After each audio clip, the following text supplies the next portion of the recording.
Surya murder case में police ने action लिया, कार्रवाई करते हुए आरोपियों को पकड़ा है। अभियुक्त आतिफ और फरहान गिरफ्त में। अभियुक्त असद के पिता नवाब की भी गिरफ्तारी की गई है। 5 दोस्तों पर सूर्या की हत्या का आरोप है। कई तस्वीरें भी सामने आई हैं। सूर्या के परिजनों का बयान सामने आया है। सूर्या की माता का बयान सामने आया है, जहां उन्होंने बताया कि ईद पर कैसे बुलाकर उसको मौत के घाट उतारा गया। ये तस्वीर आप देख रहे हैं, ये देखिए तस्वीर। इन तस्वीरों में सूर्या नजर आ रहा है, साथ ही वो अभियुक्त भी नजर आ रहे हैं जिन्होंने सूर्या को पकड़ा और पकड़ने के बाद चाकुओं से वार किया, उसकी हत्या कर दी। ये देखिए तस्वीरें। पुलिस ने मामले में 3 अभियुक्तों को गिरफ्तार कर लिया है। अभियुक्त आतिफ और इनमें फरहान गिरफ्तार बताए जा रहे हैं, लेकिन असद जो मुख्य आरोपी है वो अभी भी पुलिस की गिरफ्त से बाहर है, फरार है। 5 दोस्तों पर सूर्या की हत्या का आरोप है। ये तस्वीरें देखिए, सूर्या को घेर कर खड़े ये लोग नजर आ रहे हैं और इन अभियुक्तों ने चाकू से वार करना शुरू कर दिया। और पुनीत शर्मा हमारे सहयोगी हमें ज्वाइन कर चुके हैं। पुनीत, आखिर क्या मामला बताया जा रहा है? क्योंकि ये कहा जा रहा है कि सूर्या के दोस्त थे ये सभी। अगर दोस्त थे तो फिर हत्या की वारदात को अंजाम देने के पीछे का क्या मकसद है? और लगातार हंगामा किया जा रहा है सूर्या के घर वालों की तरफ से। बिल्कुल, देखिए सूर्या के दोस्त थे असद, फरहान, आतिफ, ये लोग। और 8 महीने पहले किसी बात पर इन लोगों के बीच में आपस में मनमुटाव हो गया था, झगड़ा हो गया था, बातचीत बंद हो गई थी। लेकिन 28 मई को बकरीद के दिन असद बाकायदा सूर्या को फ़ोन करता है और उसको बकरीद पर घुमाने के लिए बाहर बुलाता है। और जब तीसरी गली में, यानी कि घर से महज करीब 200-300 मीटर की दूरी पर सूर्या पहुँचता है तो असद उससे बातचीत करता है। उसके साथ और भी लोग होते हैं उसके, और अचानक से कुछ सवाल करता है और उसके बाद एक जो चाकू था वो सूर्या के पेट में डाल देता है। कई बार चाकू से वार करता है और उसके बाद उसको वहां तड़पता हुआ सूर्या के कत्ल करने के बाद, उस पर हमला करने के बाद जो असद और उसके तमाम जो दोस्त थे वो लोग वहां से फरार हो जाते हैं। फौरन ही सूर्या को फोर्टिस अस्पताल ले जाते हैं, लेकिन कल यानी 29 मई को सूर्या की मौत हो जाती है।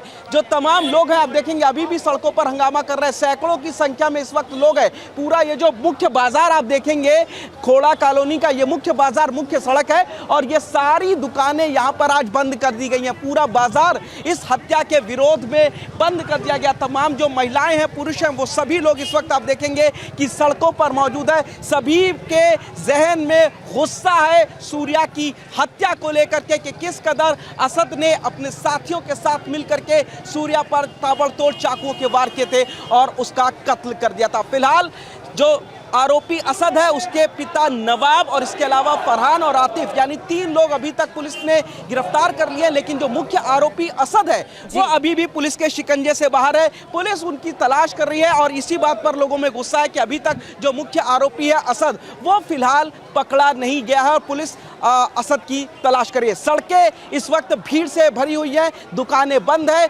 यातायात को रोक दिया गया है और जो मुख्य मार्ग है खोड़ा कॉलोनी का वो पूरी तरीके से बंद कर दिया गया है। हैवी पुलिस का डिप्लॉयमेंट यहां पर किया गया है ताकि लॉ एंड ऑर्डर ना बिगड़े। लेकिन सड़क पर लोग हैं, गुस्से हैं, नारेबाजी है और इंसाफ की मांग कर रहे हैं। सभी का कहना है कि आरोपियों के घर पर बुलडोजर की कार्रवाई और साथ ही आरोपियों का एनकाउंटर किया जाना चाहिए। फिलहाल यही मांग है और यहां पर हंगामा लगातार पिछले कई घंटों से जारी है। बिल्कुल पुनीत, और परिजनों की तरफ से लगातार मांग भी की जा रही है। आपने भी बातचीत की है, वो भी हम दर्शकों को सुनाएंगे। सूर्या के चश्मदीद दोस्त का दावा, असद ने सूर्या को घर से बुलाया था, ये चश्मदीद की तरफ से बताया गया। असद ने कहा कभी बकरा कटते हुए देखा है क्या, ये सूर्या की मां की तरफ से भी कहा गया था। सभी ने सूर्या की चाकू मारकर हत्या कर दी और कुछ तस्वीरें भी ऐसी सामने आई हैं। सुनिए चश्मदीद ने क्या कहा। इस वक्त मेरे साथ वो शख्स मौजूद है जो हत्या के वक्त वहां पर मौजूद था, सूर्या के साथ था और चाकू मारते हुए इन्होंने खुद देखा। हमें सबको फ़ोन करके बुलाया गया था, बोल रहे थे आ जाओ बकरा ईद है, घूमेंगे, पार्टी वार्टी करेंगे, मिलेंगे। हमने बोला ठीक है, असद ने, हमने बोला ठीक है। फिर उसके बाद हम मिलने गए इनसे तो इनकी वहीं पे वो सूर्या से बोलता है असद, तो उन्हें कभी बकरा हलाल होते हुए देखा? सूर्या ने बोला नहीं। उसके बाद बोला आज मैं तुझे दिखाऊंगा। फिर उनके बाद इनकी बहसबाजी होने लगी 5 नंबर गली के पास, इनकी हाथापाई हुई, हमने बचाया, इन्हें रोका। फिर उसके बाद इसे गले में हाथ डाल के ले गए, चाकू वाकू मार के भग गए ये सारे लड़के, 3-4 लड़के, 4-5 लड़के। कौन कौन था?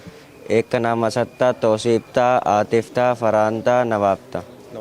5 ही थे या इनसे ज़्यादा भी थे? 5 ही थे। वैसे और लड़के भी थे मगर ये 5 फरार हैं मार के। सूर्या और असद में बातचीत इससे पहले नहीं थी, कल पहली बार फोन आया इस तरीके से बुलाने के लिए? हाँ तो तुम लोग मिलने के लिए चले हाँ, गए? मिलने के लिए गए। किस बात पे झगड़ा हुआ, कहाँ सुनी हुई है? नहीं, ये सब तो नहीं पता सर। इनका मगर हाथापाई हुई थी, वहाँ पे झगड़ा भी हुआ था, गाली गलौज हो रही थी आपस में। तुमने अपनी आंखों से सारा कुछ हाँ, देखा होते हुए? हाँ। रोकने की कोशिश की, बचाने की रोकने की कोशिश करी थी। हाथापाई जब हुई थी हमने दोनों ने पीछे करा, मैंने भी, आयुष ने, हम सब ने पीछे करा इन सबको। अच्छा। फिर उसके बाद ये आए, गले में हाथ डाल के ले गए। दोनों ने एक दूसरे के गले में हाथ डाल रखा था, बात कर रहे थे हंसते हंसते। तो हम इनके पीछे चल रहे थे बहुत। फिर क्या नाम है, चाकू वाकू मार के भग गया और आयुष ने तुरंत पकड़ा सूर्या को, चाकू गाड़ी पे बैठा के ले गया हॉस्पिटल। उसके बाद मैंने अपने घर पे बताया था, फिर मैं थोड़ा सा डर गया था।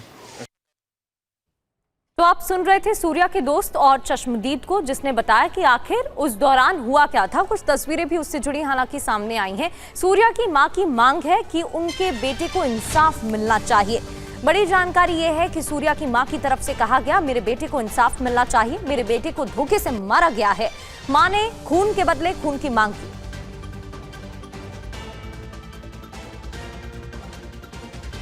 उनकी माता जी, उनसे बात करते हैं। माता जी, लगभग 3:30 बजे गया था, क्या कह के गया था? मैं घर पे नहीं थी, मैं तो ड्यूटी गई हुई थी, मुझे नहीं पता मेरे बच्चे के साथ क्या हुआ। मेरे बच्चे को तो धोखे से बुलाया गया फोन करके, जाके आजा भाई बीज मिलते हैं।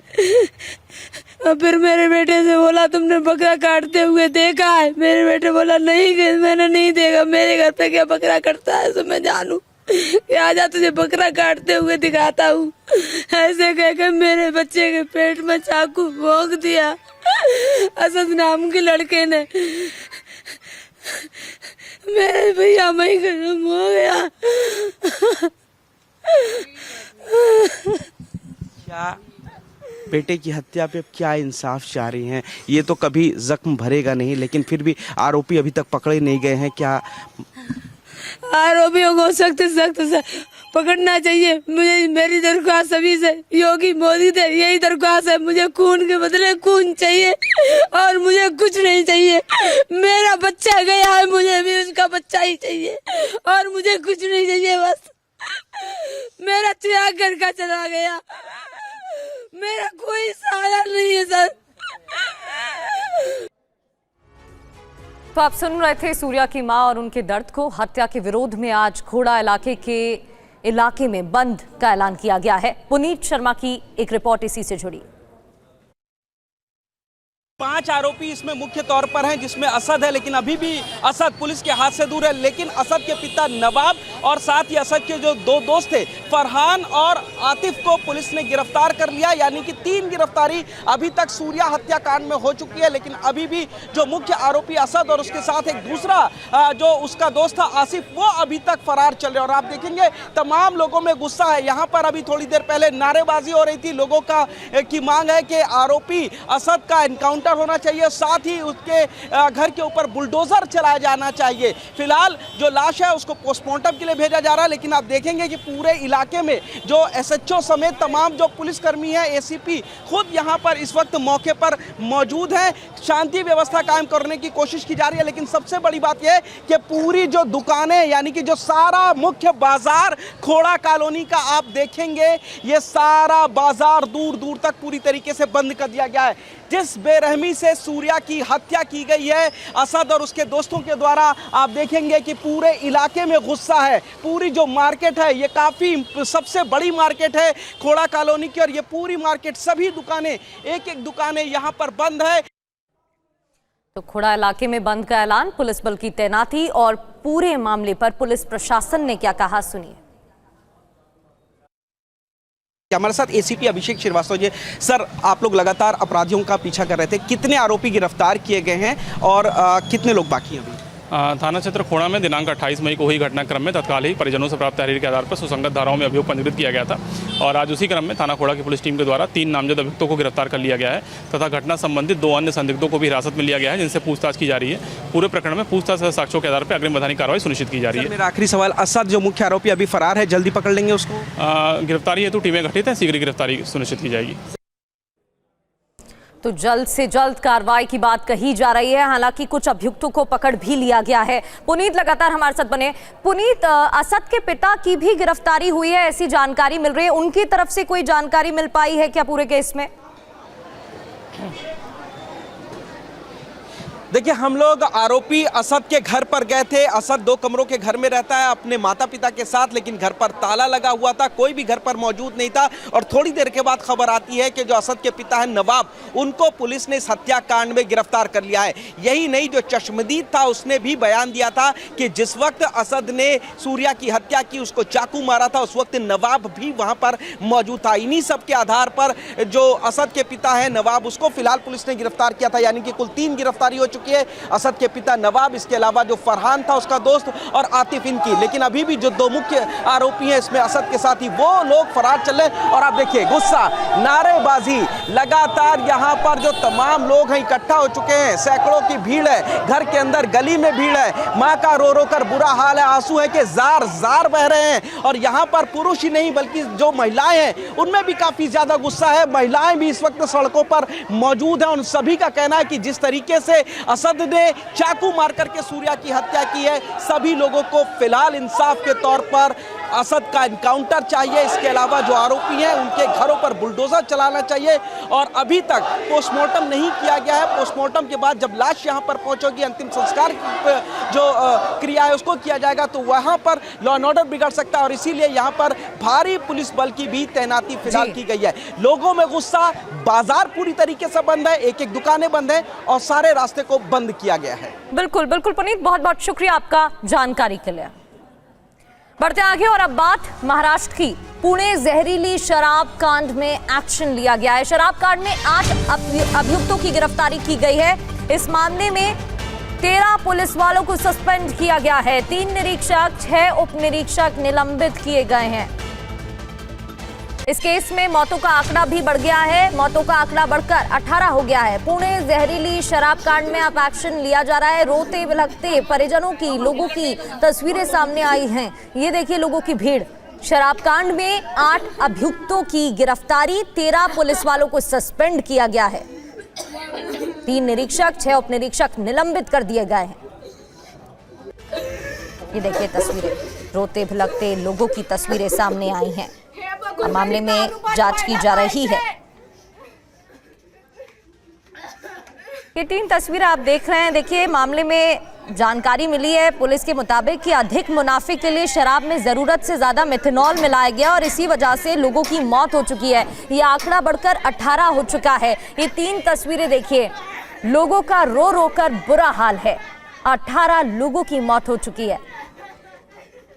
जहरीली शराब केस में अभियुक्तों की गिरफ्तारी हुई है। पुलिस वालों को सस्पेंड किया गया है जो इस केस में शामिल बताए जा रहे हैं। कब तक न्याय मिलेगा, ये बड़ा सवाल।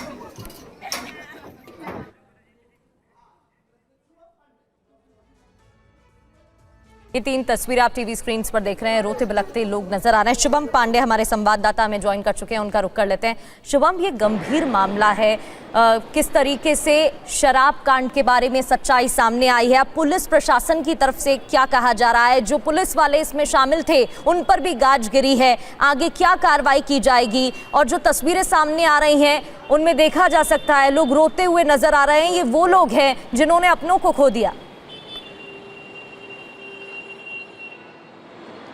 बिल्कुल, देखिए अब से कुछ ही समय पहले पुणे पुलिस कमिश्नर ने 3 पुलिस अधिकारी के ऊपर गाज गिराई, उन्हें सस्पेंड कर दिया है जिसमें लिप्त थे। और जो जानकारी ये भी सामने आ रही है कि आरोपी ने महज 800 रुपये के मुनाफे के लिए मेथनॉल का इस्तेमाल किया था, जिसके बाद इस शराब जो थी ये जहर बन गए। जिसके बाद अब तक जो जानकारी सामने है कि 15 से 17 लोगों की मौत अब तक हो चुकी है। देखिए मामला बड़ा होते जा रहा है और ये भी पूछताछ में शामिल जो है ये पता लगा चल पाया है कि कोल्हापुर से भी कुछ शराब की भट्टियाँ जो हैं वो वहाँ पर भी बनाई गई थी। उसके बाद कोल्हापुर से इसका भी लिंक है, यानी पुणे कोल्हापुर दोनों जगह पर इस वक्त पुलिस जो है महाराष्ट्र पुलिस की कार्रवाई होती हुई दिखाई दे। देखिए ये मामला उस वक्त सामने आया जब एक ही परिवार के कोई सारे लोग जो हैं वो शराब पीकर मौत हो गए। उसके बाद और भी संख्या बढ़ती गई, आरोपी को कुछ ही घंटे में गिरफ्तार कर लिया जाता, लेकिन पुलिस के जो अधिकारी इसमें इन्वॉल्व थे वो अपने आप को प्रिटेंड कर रहे थे, जिसके बाद अब जब उनके ऊपर रडार आया, जब उनके ऊपर जांच गिरी तो उन्हें सस्पेंड कर दिया, क्योंकि उनकी भी मिली भगत थी। उनके नाक के नीचे जो है ये भट्टी चल रही थी, देसी जो शराब है वो बन रहा था, उसमें मेथनॉल मिलाया गया था। तो कई सारे सवाल उठ रहे थे पुलिस अधिकारी के ऊपर, क्या वो पैसे लेते थे, क्या ये बिना उनके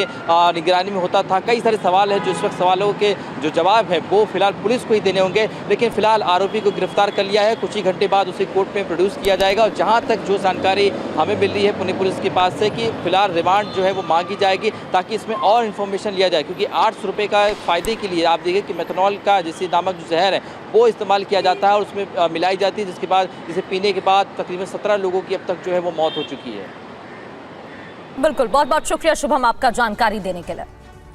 बढ़ते आगे और अब बात यूपी की करेंगे। उत्तर प्रदेश में महंगी हुई बिजली, बिल में 10% का इजाफा होगा। बड़ी खबर है, उत्तर प्रदेश में महंगी हुई है बिजली और अब इसी वजह से बिल में 10% का इजाफा होगा। जून का बिल 10% बढ़कर आएगा।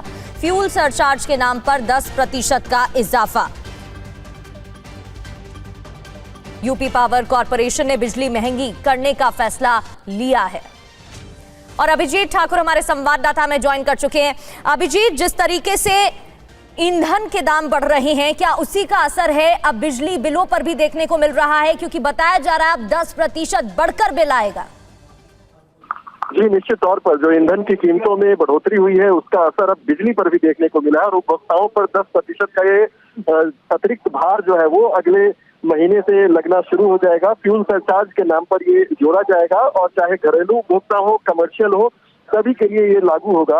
ग्रामीण क्षेत्रों में भी और शहरी क्षेत्रों में जिस तरीके की जानकारी आ रही है तो अगले महीने से जो बिल आएगा उसमें 10% की बढ़ोतरी होने वाली है। इस बात की जानकारी जो है वो सामने आ रही है। यूपीपीसीएल ने अपने रेट में सबसे की बढ़ोतरी करने का निर्णय लिया सरचार्ज के नाम पर, यानी कि हम बिजली की कीमत तो नहीं बढ़ा रहे हैं लेकिन हम फ्यूल का सरचार्ज ले रहे हैं। तो एक तरीके से उपभोक्ता के नजरिए से अगर हम देखें तो बिजली में 10% की बढ़ोतरी होने वाली है। ग्रामीण उपभोक्ताओं के लिए जो यूनिट 3 रुपये 35 पैसे से शुरू होती थी और 5 रुपए तक जाती थी, अब वो और महंगा पड़ सकता है, यानी कि ओवरऑल जो उनका बिल आएगा, ओवरऑल बिल में ये 10% का जो चार्ज होगा वो अतिरिक्त उसमें एडेड होगा। यानी टोटल बिल अगर आपका 500 रुपए का आ रहा है तो उसमें आपके 50 रुपए ऐड हो जाएंगे। तो इस तरीके से अब बिजली भी महंगी हो रही है, यानी डीजल, पेट्रोल, सीएनजी के बाद अब बारी बिजली की आ गई है और वो भी 10% महंगी हो गई है। जून महीने में जो बिल लोगों के पास पहुंचेंगे उसमें ये नए दर जो है वो लागू हो जाएंगे, यानी कि 10% का जो एडिशनल सरचार्ज है वो जुड़ा हुआ बिल में आने वाला है। ठीक है अभिजीत, बहुत बहुत शुक्रिया आपका जानकारी देने के लिए। तो देखिए, ईंधन के दामों में तो लगातार बढ़ोतरी हो ही रही है। हम आपको जानकारी दे रहे हैं, सीएनजी महंगी हुई है, पीएनजी महंगी हुई है। इसके अलावा पेट्रोल और डीजल के दामों में भी बढ़ोतरी हुई है। अब इसका असर ये है, जिस तरह से ईंधन की कीमतें बढ़ रही हैं उसका असर बिजली बिलों पर भी दिख रहा है। और आगे बढ़ते हुए अब बात बेंगलुरु की करेंगे। एक स्कूल में भीषण आग लग गई। तस्वीरें आपको इसी से जुड़ी दिखाते हैं। स्कूल में भीषण आग लगने की जानकारी मिल रही है। बेंगलुरु से ये खबर है। हालांकि आग कैसे लगी अभी इसकी पुष्टि नहीं हुई है, आधिकारिक जानकारी नहीं मिली है, लेकिन ये तस्वीरें देखिए। भीषण आग लगने की वजह से आग की उठती लपटें दिखाई दे रही हैं। आग का धुआं निकलता हुआ नजर आ रहा है। जब ये आग लगी उस वक्त क्या स्कूल में छात्र मौजूद थे? क्योंकि ज्यादातर स्कूल में इस समय छुट्टियां घोषित की गई हैं गर्मियों की वजह से। स्कूल के टॉप फ्लोर पर आग लग रही थी। अभी आधिकारिक जानकारी इसको लेकर नहीं मिल पाई है, लेकिन तस्वीरें जरूर आपको दिखा रहे हैं इससे जुड़ी हुई। टॉप फ्लोर बताया जा रहा है जहां भीषण आग लगी और आग लगने की वजह से धुआं निकलता हुआ नजर आ रहा है। आग की लपटें उठती हुई दिख रही हैं। वो तस्वीरें भी आपको जल्द दिखाएंगे, लेकिन बेंगलुरु की खबर है। पहले ये जान लीजिए, बेंगलुरु में एक स्कूल में भीषण आग लग गई। आग लगने की वजह क्या है, किन कारणों की वजह से ये आग लगी, क्या जब आग लगी उस वक्त स्कूल में कोई मौजूद था? ये देखिए तस्वीरें, भयावह तस्वीरें सामने आई हैं। आसमान में धुएं का गुबार छा गया, धुआं ही धुआं नजर आ रहा है आसमान में। और ये देखिए टॉप फ्लोर है ये, यानी ऊपरी माले की ये तस्वीरें हैं और आग की उठती लपटें साफ तौर पर नजर आ रही हैं। टॉप फ्लोर पर आग की उठती लपटें भी दिख रही हैं, धुएं का गुबार भी दिख रहा है और ऐसा लग रहा है आग ने टॉप फ्लोर को अपनी चपेट में ले लिया है पूरी तरह से, क्योंकि टॉप फ्लोर जलता हुआ दिखाई दे रहा है इन तस्वीरों में। आग लगने के बाद अफरा तफरी मच गई। कितने लोग मौजूद थे? क्या सिर्फ स्टाफ मेंबर थे या सिर्फ छात्र भी मौजूद थे? किन कारणों की वजह से आग लगी? कई सवाल अब उठ रहे हैं। तो ये तस्वीर आपको दिखा रहे हैं, बेंगलुरु के स्कूल का ये मामला बताया जा रहा है। कौन सा स्कूल है ये भी आपको बताएंगे, लेकिन ये तस्वीरें देखिए, टॉप फ्लोर है, आप देख सकते हैं खिड़की दरवाजे इन तस्वीरों में दिखाई दे रहे हैं टॉप फ्लोर के, जहां आग की उठती लपटें दिख रही हैं। पुतिन के युद्ध विस्तार के बाद हमलों की खबरें लगातार आ रही हैं और ना सिर्फ रूस की तरफ से यूक्रेन के अलग अलग शहरों पर हमले हो रहे हैं, बल्कि यूक्रेन का रूस पर बहुत बड़ा हमला भी हुआ है। इसी से जुड़ी एक बड़ी खबर, फ्रिगेट एडमिरल एसेन को टारगेट किया गया है।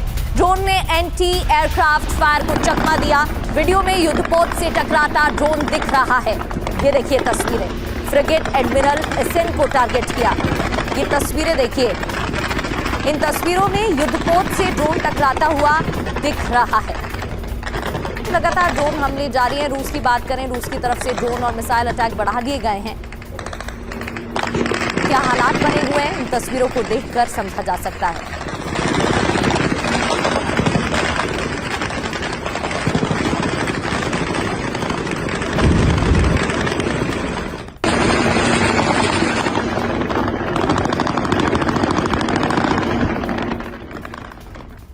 और अब बात करते हैं रूस के टगानरोग शहर की, जहां पर ड्रोन हमला हुआ है। पूरे शहर में जोरदार धमाकों की आवाजें गूंजी हैं। हमले से स्थानीय लोगों में दहशत का माहौल है, क्योंकि स्थानीय क्षेत्रों में भी हमले जारी है। न सिर्फ रूस की तरफ से ओडेसा, ज़ैपोरिज़िया, अलग अलग क्षेत्रों में, कीव में हमले हुए हैं, बल्कि रूस के टगानरोग में यूक्रेन का जवाबी हमला।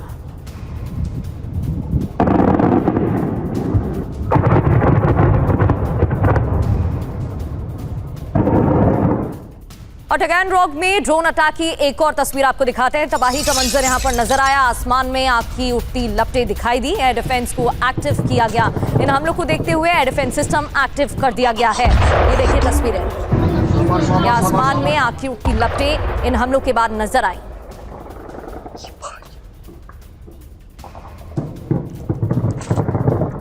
और टगानरोग पर हमले का नया वीडियो आपको दिखाएंगे। ड्रोन अटैक के बाद जोरदार धमाका होता है। टगानरोग में लगातार हमले किए गए हैं और इन्हीं हमलों के बाद जोरदार धमाकों की तस्वीरें, और ये देखिए तस्वीरें, धमाकों की आवाज भी सुनी जा सकती है।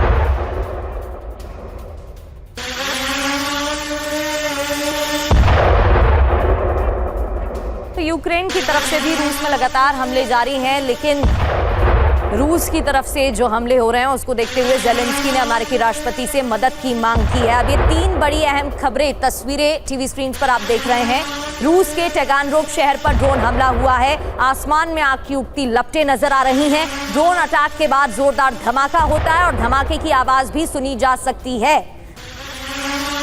शहर में एक के बाद एक धमाके, स्थानीय क्षेत्रों में भी इसी तरह से हमले, जिसके बाद दहशत का माहौल। और रशिया पर पलटवार के बाद खौफ में है ज़ेलेंस्की। यूक्रेन पर रशिया के बड़े हमले की नई आशंका है। एयर रेड अलर्ट पर सतर्क रहने की अपील की गई है। ज़ेलेंस्की ने सहयोगी देशों से भी मदद की मांग की है। न सिर्फ अमेरिका से, बल्कि सहयोगी देशों से भी ज़ेलेंस्की की तरफ से मदद मांगी गई है।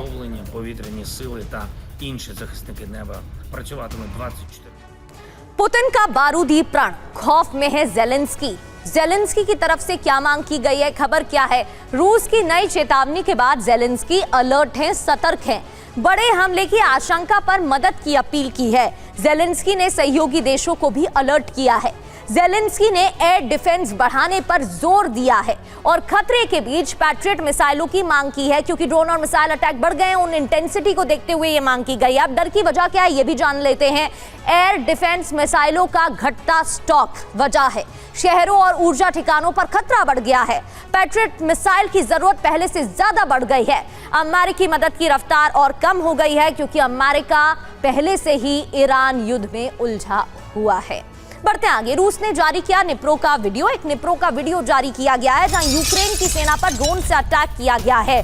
हमले के बाद भागते हुए इन तस्वीरों में जवान दिखाई दे रहे हैं। तो यूक्रेन की सेना पर ड्रोन से अटैक की ये तस्वीरें देखिए, एरियल तस्वीरें आपको दिखा रहे हैं। हमले के बाद इन तस्वीरों में जवान भागते हुए नजर आए। ये देखिए, टारगेटेड हमले किए गए, धमाका, धुआं निकलता नजर आया, धुआं और मलबे का गुब्बार, और फिर जवान भागते हुए नजर आए। यूक्रेनी सेना का बहुत बड़ा दावा, नोवोरोसिया हाईवे पर नियंत्रण किया गया है। ये बड़ी खबर है। क्रीमिया तक जाने वाला रास्ता है नोवोरोसिया, सैन्य रणनीति के लिहाज से बड़ी सफलता। नोवोरोसिया हाईवे पर कंट्रोल किया गया है। क्रीमिया तक जाने वाला ये रास्ता है जिस पर नियंत्रण हासिल किया है। दो बड़ी अहम खबरें अब आपके सामने। यूक्रेन की सेना पर ड्रोन से अटैक किया गया। देखिए ये एरियल तस्वीरें आपके सामने, कैसे जवान भागते हुए अपनी जान बचाते नजर आ रहे हैं तस्वीरों में। और दूसरी खबर यूक्रेनी सेना के बहुत बड़े दावे से जुड़ी है। दावा है कि यूक्रेन ने नोवोरोसिया हाईवे पर नियंत्रण हासिल किया है। बढ़ते आगे, डोनेस्क फ्रंट पर रशिया की एंटी ड्रोन एक्शन की खबर है। योल्का इंटरसेप्टर ड्रोन का इस्तेमाल किया गया है। हैंडहेल्ड सिस्टम से यूएवी को मार गिराया गया है। योल्का इंटरसेप्टर ड्रोन का इस्तेमाल।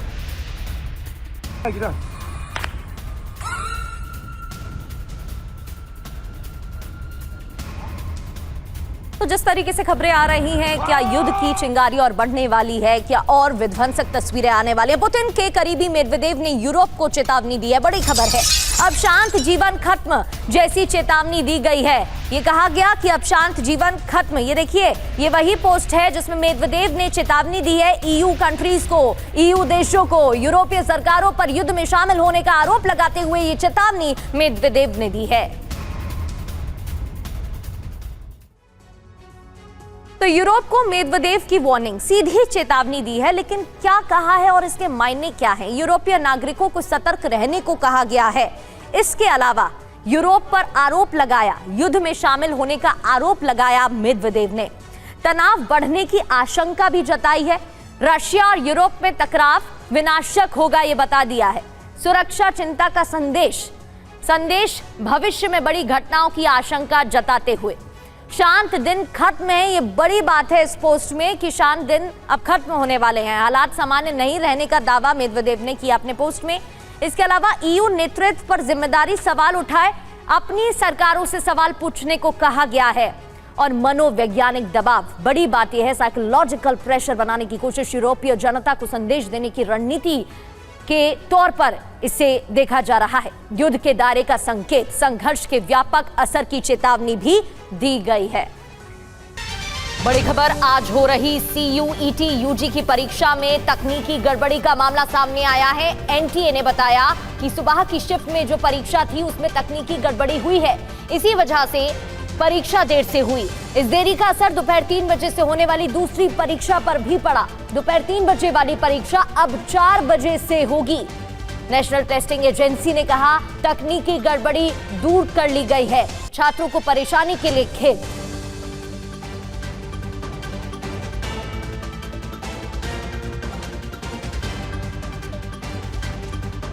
किया गया है और ये खबर CUET UG की परीक्षा से जुड़ी है। तकनीकी गड़बड़ी का ये मामला है।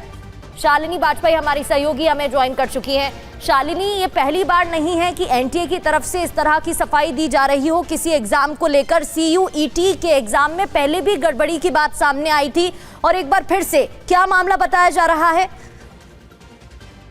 बिल्कुल, मैं आपको बताऊं कि ये जो परीक्षा होनी थी CUET की आज 30 मई को, इसमें जो सुबह की शिफ्ट में तमाम तरह की गड़बड़ी जो सामने आई, खासतौर पर टेक्निकल ग्लिच जो हुआ, जिसकी वजह से मॉर्निंग में जो एग्जाम होना था, सुबह की शिफ्ट जो 9 से 12 बजे की होती है, उस शिफ्ट में एग्जाम बहुत देर तक शुरू ही नहीं हो पाया। छात्रों ने आरोप लगाया कि मैं 10-10 बजे सुबह तक लोग 1 घंटे तक खड़े रहे और परीक्षा नहीं शुरू हुई। इसको बाद में क्योंकि पहली शिफ्ट का एग्जाम भी देर से शुरू हो पाया, इसलिए दूसरी शिफ्ट की परीक्षा भी इसकी वजह से प्रभावित हो गई है। जो कि 3 से 6 बजे होनी थी, वो भी अब 4 बजे 1 घंटा लेट से शुरू होने जा रही है।